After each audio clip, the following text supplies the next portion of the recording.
Now, for those of you that don't understand what Japa means, Japa simply means when you migrate from one country to another country, and that has become the norm in Nigeria, especially amongst the middle class. In fact, if you make a little bit of money, most people are making money not necessarily to live comfortably, but they just want to make enough money that can be able to handle their visa and perhaps pay for some education abroad so that they can successfully migrate to other countries. However, it looks like that particular movement and that migration is taking a downturn in the sense that a lot of Nigerians are beginning to regret their decision, because sometimes the grass looks greener from the other side, but it's not really so. And it is often said that there is no place like home. But I also understand when you don't have electricity, when the economy is really bad and the home is uncomfortable, you definitely want to Japa. So we're going to look at the pros and the cons and also look at the dark side of, permit me to use the word, Japa. And that brings us to our discuss for the second segment, which is Japa are Nigerians regretting their move. To discuss this, I have an international relations expert joining me all the way from Abuja, Mr. Iho Ekakiti. I hope I did not mispronounce your name, Ekakitie. You did a good job. That's it right there. Okay. Oh, all the way from America, actually. And then also I have with me Jake Okechukwu, who is an international lawyer. Hello, Jake. Thank you for having me. Happy to be on the show. Fantastic. So I'm going to start with you, Iho. When did you Japa and why did you Japa? Oh, well, I left Nigeria, or use the word Japa, in 2017. The reasons for a better life, essentially, but more so for education purposes. I was done with school and I knew that the job I had then in Lagos was paying me 50K for being a geologist then. And I knew I wanted something different. And I knew I've always, even growing up in Sapele, I knew I wanted to come to America, to be the best version of myself that the country wasn't offering me at that time. And so that was the reasons why I left, for education and, of course, for a better life. Okay, I'm going to get to whether you regret that decision or you think that's the best decision of your life, but I'm going to quickly ask Jake. So, Jake, you've had the opportunity to actually just really fully relocate out of this country, but you shuttle between Nigeria and Canada. So why did you choose to stay in this country? I think there's always legitimacy for people who want to stay or go. We must recognize that human beings have the right to freedom of movement. And one of the reasons why, as human beings, we don't have roots but feet is that we are allowed to move or go anywhere we find our bearing. Migration is a construct of globalization. People have been moving since time immemorial. For me, the reason why I have not jackpad, as we say, is because my job and my source of welfare is in Nigeria. I'm a legal practitioner trained and licensed to practice in Nigeria. So even though I'm an international lawyer, I might travel back and forth, but my job keeps me in Nigeria. But I can't say the same for other people, like Iho, for example, who as a geologist will find like a better source of income or a better living abroad, definitely. It's different strokes for different folks. Okay, both of you seem to be doing very well for yourselves, but that is not the case for the majority of the people that leave. We've heard of situations where people have to cross through the Atlantic Ocean, do some unthinkable things just to make sure that they get to the other country, only for them to get there and see that it's just really snow and vibes, permit my language. A friend of mine recently traveled and the first week alone, he took like 20 pictures and he was just dropping the pictures on Instagram back to back. And we were over here envying him and saying, oh, he has finally made it in life and we're still stuck in Nigeria. 2 weeks later, he started calling us to see if we could send him some money via Western Union and the rest of it because it was really tough for him. So that is the picture of majority of Nigerians that actually go there. They take up all the menial jobs just to make ends meet. Still, it is not enough. So to those Nigerians, where do you think they got it wrong? Iho. Well, first of all, I think it's coming abroad or moving abroad, it's both exciting but scary. Now, you ask me where did they get it wrong? First things first, I tell people, before you come abroad, you have to have a plan. not just a plan, but a backup plan in case the first plan fails. I think where people get it wrong is that the stories we hear back home before coming abroad is that, oh, there is dollars in the streets of New York, there's pounds in the street of maybe the UK, and that's not true. So people don't have the honest and the true picture of what coming abroad looks like. When I moved to the US, then I knew nobody. I landed in Boston. I was excited coming to school then, but I took a Greyhound bus from Boston to Missouri, 3 days on the road. When I got there, I knew nobody. So I Googled Nigerian churches near me, and I saw a Redeemed church, and the church took me in, and that's where my story started going up from there, and the scholarships I had and all the good things I've had. And that. So people don't make plans before coming, and more so when they come, they feel it's all about the clouds and the Instagram. No, people forget why they get here. So I tell them, before coming, please make a plan first of all, and when you come, stick to that plan and know the reasons why you come here in the first place. Not just for a better life, but if it's for education, then go to the school. Go to the school. Because after education, you can get a good paying job, a 6-figure job that can make your life better off. Okay, just a follow-up question. Why is there such a craze, permit me to use that word, for going through the educational route? And how effective is that route? Obviously, that's the route you went through, but is that route really effective? I'll tell you it's effective, but it comes with its limitations. Because as international students, you cannot work outside campus. You can work legally on campus, but the monies you make would not be enough to take care of tuition and take care of your living expenses, maybe your living expenses, but not your tuition as well. So what we hope for is to strike a deal if you don't have the funding, to strike a deal with the school and say, hey, you know what, I don't have the funding, like what I did in my case. What can I do for the school? And they made me an ambassador of the school, and I could give people on a tour around the school and all that. But the school route is short, because when you're done with school, there are programs that different country has for you to either choose to stay and get a job, or if you want to go back home, like what those from Asia always do. But Africans, we know where we're coming from. Nigerians, we know it's somewhat difficult for some of us. So we do our best, get the good grades, get scholarships, when done with school, get a very nice paying job, and just continue life from there. So the school route is more short because you get a visa, not so easily, but compared to moving here in a different means. When people go abroad to school, to study, to get a job, they don't completely cut themselves away from the country. They have siblings, they have parents, they have cousins, nephews. And so if you look at the numbers by the World Bank, I think last year alone, we were able to contribute over $17.6 billion US in diaspora remittances to Nigeria. And it keeps increasing. It was 17.2 billion in 2020, 17.6 billion in 2021. So in terms of economically, I don't think Nigeria and a lot of Nigerians will sustain their livelihood without diaspora remittances from abroad.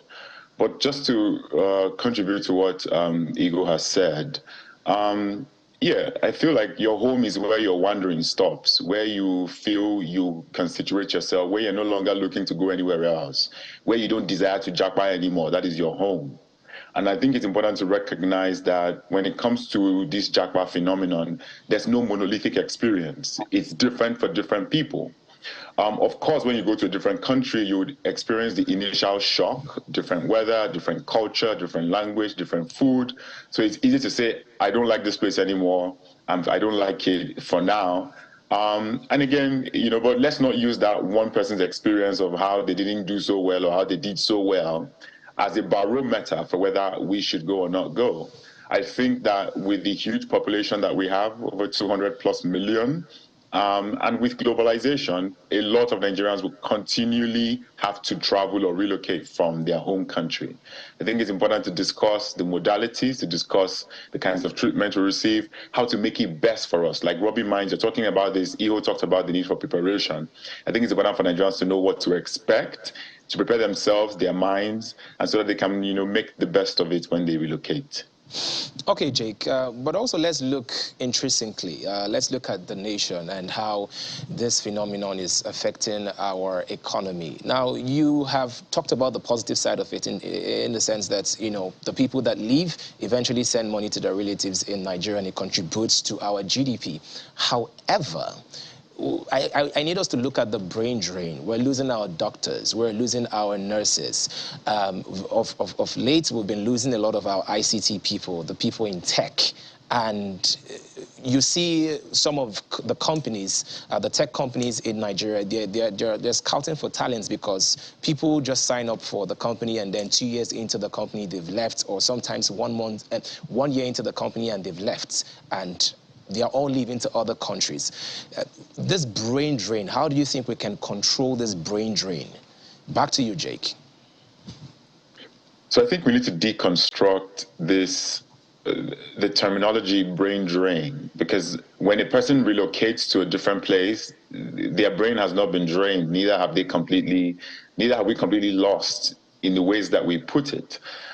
Human beings move. Lebanese people move into Nigeria to set up businesses. People from Niger move into Nigeria. Like Nigeria, though it's economically disadvantaged compared to other countries, but when Nigerians move, it's hugely beneficial than it is more detrimental. And I think we need to, if we're going to weigh the costs, pro and cons, yes, we might have like doctors, lawyers, like geologists go away from the country, but they're not going away because the conditions for them are great. Some of them are going away because that's the only time they can actually use their expertise. More Nigerians, statistics say that over 91% of Nigerians are still connected to their home country, irrespective of how long they've been away. So we have doctors who are at Harvard, at University of Toronto, who set up young foundations in Lagos and Abuja, providing free medical care. They might not be on ground, but they contribute. So I don't think we can talk about the economic disadvantage without talking about the economic advantage. Yes, we would love less Nigerians to stay, but we can't force people to stay. Section 41 of our Constitution, the Universal Declaration of Human Rights, says people have a right to move. You have a right to seek for employment where you find one. And I think this is where the dynamics come into play. You win some, you lose some. But in this regard, Nigeria is actually winning more than we are losing. I still have Iho and Jake as guests in the studio. Jake seems to be advocating for people that want to Japa to freely, by all means, if you want to Japa. Iho, I'm hoping that you have an opposing view to that, in as much as you're in America doing well for yourself. Well, I think, like Jake said, different stroke for different folks. But the truth is, being abroad or staying abroad or studying abroad or relocating abroad has its benefits, like I said, and has its downside. What are the downsides? Can you help me highlight the downsides, especially culturally and otherwise? I think the downside is that when people come here, they forget the reasons why they came here in the first place. You get it. And so they become carried away by the vicissitudes of life and the glamour of the new country you're in, and you forget home and you forget yourself, and you are lost in time. Especially those that come to school and don't go to the school and go on the street to do other things. I'll tell you, you cannot come to America, and even if you have your stay and you don't have an education, a good education, you cannot be comfortable. You cannot make it. You still be earning the low amount of money. Now, so those are the downsides to it. People come here and they have promises before coming, and when they come here, the people that ask them to come refuse to pick their calls at the airport, so they are stranded in the airport and they go and stay on the streets. I've had a case in 6 years I've been in America. I've helped about 7 people that got stranded in the airport because someone asked them to come to America, that they will help them, and when they got here, there was nobody to pick the calls. The calls were not going again. I had to help them get their life together. So the downside is people forget why they're here, and they get carried away, and they forget home and forget why they're here. And so there's nothing for them to use to be better of themselves. Can you highlight how Nigerians and other nationalities are being treated as second-class citizens, especially Nigerians in other countries? Yeah, it's true. Well, the truth is, there's been this issue or this norm that we come here and steal people's jobs, and we come here and take their scholarships. But it is how you take it that matters. For someone like me, I grew up in a small town called Sap, like I said before.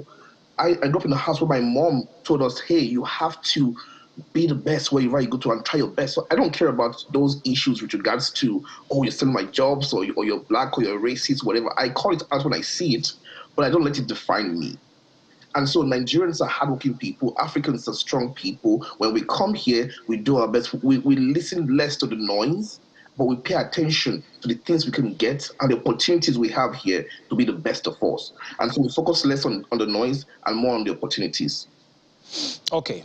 So Jake, somebody watching you right now might just be at the critical point of their lives where they have to make the important decision. Now, some people have barely enough money, to sort of move forward in life. And by that I mean they're at that point where they want to make the decision: should I leave this country with the little resource I have, or should I use this little resource I have to further invest and see how I can expand my brand and expand my business or whatever it is that the person is doing? So for such person watching you right now that is at that critical point of their lives, what would your advice be to them? Should they leave or should they stay? A very important question. When Igor was talking, and you, Hero, you mentioned that Nigerians are treated like second-class citizens abroad. The question I was going to ask you was, in your own country, are you treated as a first-class citizen? But let me answer your question. I think to decide whether to Japa or stay is a personal decision. It should not be influenced by what you saw in some other person's life. It should be influenced by your own desire. If you believe that you will get a better opportunity in a different country, you should definitely go than stay, right? I mean, academically, it's been said over and over again that the passport that you hold determines your fate. 90% of your success is determined by the country that the passport that you have access to, right? Your education, your life expectancy in Nigeria is not the same as if you live in the US, UK, or even Ghana. And so there's a lot that people would decide in terms of your age, in terms of your work experience, in terms of the amount of money that you have. Give and take, Nigeria is still a great place for a lot of people to thrive. I live in Nigeria, I thrive in Nigeria, but I cannot say the same for every other person. So you need to think about, be it your work experience, the money that you have in your, like within your reach, the education, your level of education, or your family network. Do you have a sibling or a partner abroad? These are things that would help determine if you should go or if you should stay. If your money is not enough, work towards it, save more. If it's not money that you have, do you have anyone who can sponsor you?